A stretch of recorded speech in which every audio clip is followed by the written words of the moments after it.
April 22, 2025. Location Baisaran valley. Pahalgam town నుండి 7 కిలోమీటర్ల దూరంలో ఈ టూరిస్ట్ డెస్టినేషన్ ఉంటుంది. దీన్ని మినీ స్విట్జర్లాండ్ ఆఫ్ ఇండియా అని కూడా పిలుస్తూ ఉంటారు. రోజులాగానే అక్కడ కొంతమంది టూరిస్టులతో ఎలాంటి హడావిడి లేకుండా ప్రశాంతంగా ఉంది. అక్కడ ఉన్న కొద్దిమంది టూరిస్టులలో కొంతమంది కొత్తగా పెళ్ళైన వాళ్ళు ఉన్నారు. అలానే కొంతమంది గవర్నమెంట్ ఎంప్లాయీస్, అలాగే కొంతమంది రిటైర్డ్ గవర్నమెంట్ ఎంప్లాయీస్, ఇలా చాలామంది ఉన్నారు. అందరూ ఆనందంగా వాళ్ళ ఫ్యామిలీతో ఎంజాయ్ చేస్తున్నారు. కానీ వాళ్ళకి తెలియని విషయం ఏంటంటే అదే వాళ్ళ లైఫ్లో ఆఖరి రోజని. మధ్యాహ్నం 2:50 అక్కడ చుట్టూ ఉన్న అడవి చెట్ల నుండి ఒక 5 వ్యక్తులు ఇండియన్ మిలిటరీ యూనిఫామ్ వేసుకొని ఆ టూరిస్టుల దగ్గరకు వచ్చారు. వాళ్ళ దగ్గర M4 అండ్ AK-47 గన్స్ ఉన్నాయి. ఆ టూరిస్టుల దగ్గరకు వచ్చి డైరెక్ట్గా ఫైరింగ్ చేయడం మొదలుపెట్టిండ్రు. అక్కడున్న టూరిస్టులలో మగవాళ్ళని వాళ్ళ రిలీజియన్ అడిగి వాళ్ళ హిందూస్ అని చెప్తే డైరెక్ట్గా ఫైరింగ్ చేసి చంపేయడం మొదలుపెట్టింది. ఈ ఆర్టికల్ చూడండి. పూణేకి చెందిన హ్యూమన్ రిసోర్స్ ప్రొఫెషనల్ తను ఏం చెప్పిందంటే అక్కడ ఫైరింగ్ స్టార్ట్ అవ్వగానే వాళ్ళ ఫ్యామిలీతో కలిసి వాళ్ళందరూ అక్కడే దగ్గరలో ఉన్న టెంట్లోకి వెళ్ళిపోయారంట. కానీ ఆ 5 అక్కడికి కూడా వచ్చారు. వచ్చి వాళ్ళ నాన్నగారిని బయటికి రమ్మన్నారు.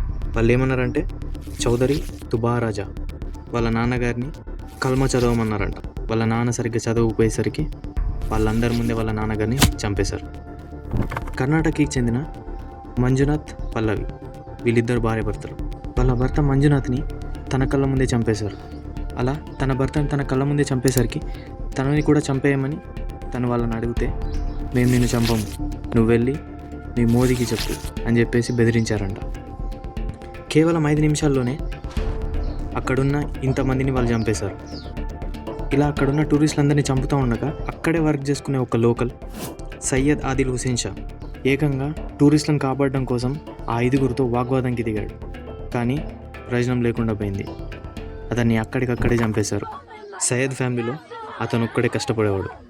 అతని కష్టంపైనే తన ఫ్యామిలీ ఆధారపడేది. కానీ ఇప్పుడు ఆ వ్యక్తి లేకుండా పోయాడు. ఇలా అడ్డం వచ్చిన ప్రతి ఒక్కరిని చంపుకుంటూ వెళ్ళిపోయారు.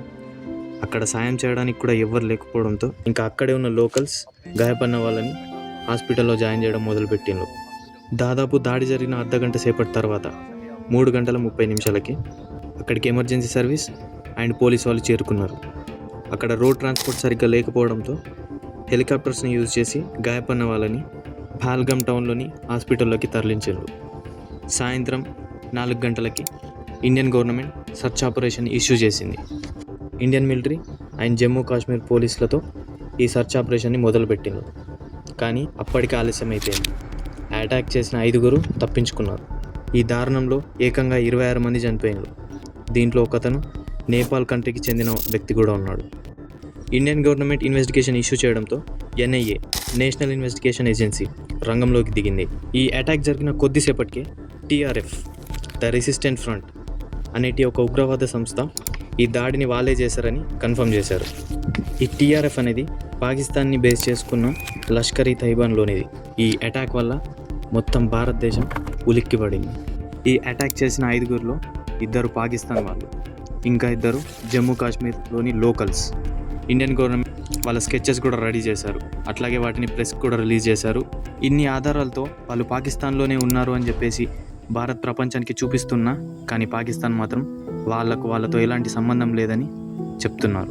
ఇంతటి దారుణం తర్వాత భారత గవర్నమెంట్ ఆపరేషన్ సింధూర్తో పాకిస్తాన్లో ఉన్న ఉగ్రవాదులకి ఒక మంచి గుణపాఠం నేర్పించింది. ఆ ఆపరేషన్ సింధూర్కి సంబంధించిన డీటెయిల్స్ నెక్స్ట్ వీడియోలో చూద్దాం. అండ్ అట్లానే ఈ దాడిలో ప్రాణాలు కోల్పోయిన వాళ్ళందరికీ శాంతి కలగాలని కోరుకుందాం.